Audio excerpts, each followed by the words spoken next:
Shut up. Hey, Sprouts fans. Here we are again on the terrace. We have some really exciting things to do today because we are going to plant some seeds that we didn't need to start inside. So we've got our planters ready, they're drained, and they've got their compost mixed in, everything's ready to go. And now I'm gonna show you how to plant some things. Okay, so these are sunchokes, and they don't have to be started inside. They can start straight from the ground.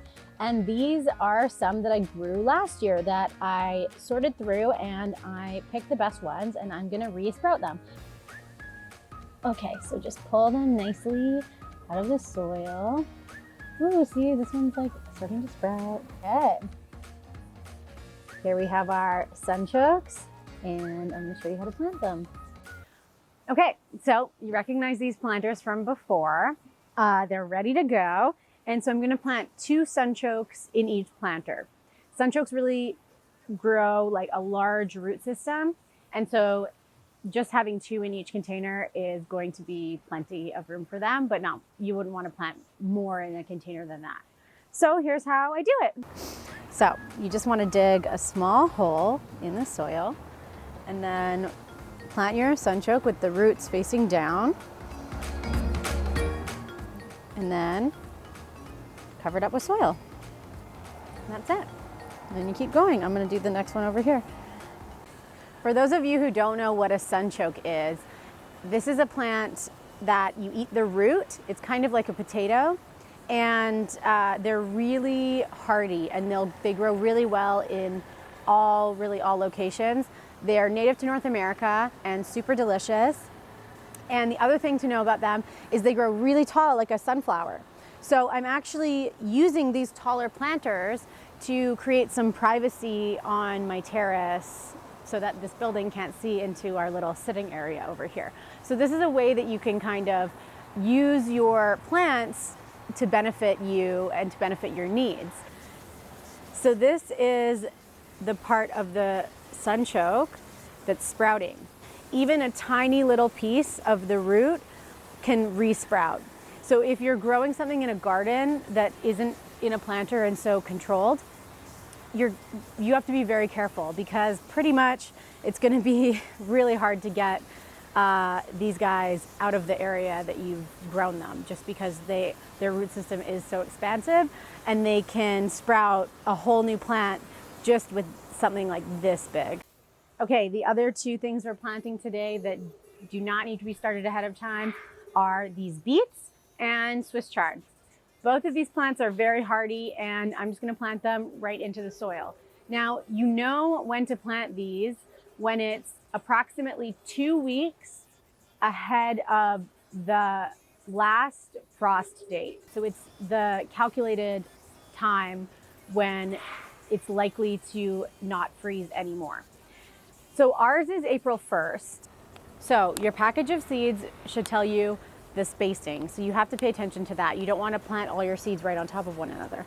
This says to plant them 1/2 inch deep and about 2 inches apart. So I'm just going to start making holes. It's funny, Swiss chard seeds and beet seeds look so similar. They're almost exactly the same. Oops, and that's because they come from the same family. So I'm going to put 2 seeds into each hole in case one of them doesn't germinate. So once you have all your seeds where they need to go, just brush a little bit of soil over top, and then make sure you give it a nice watering. And then just wait till your sprouts come out. More sprouts!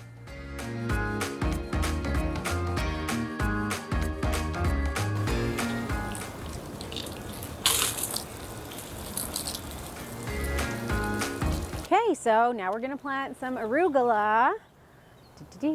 So excited. I've never grown arugula before. I'm kind of just going to sprinkle a few of the seeds over the top of this container. And because I've never done this before and I didn't look it up, I don't know how many is too many. You have to decide for your own container how many you want to grow.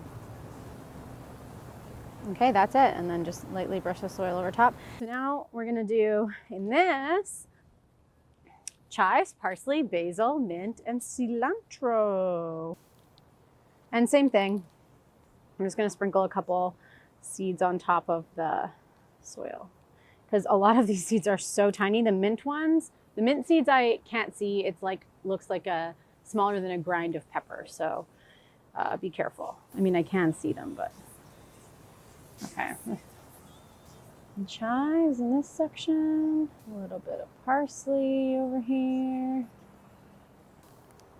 Well, you know what? I honestly can't tell the difference between the dirt in my hand and these guys. So there you go, mint. I hope that this inspired you to plant some seeds and in your garden. And if you have any questions, please leave them in the comments. And don't forget to like, comment, and subscribe. I appreciate you guys watching so much, and take care until next time. Also, wait, did I plant one over here? Oh my God. Oh, I think I did. Yeah, I just found it. I guess I have like, maybe I'll do 3 in this one. Haha. Even though I said don't do more than 2, that's funny.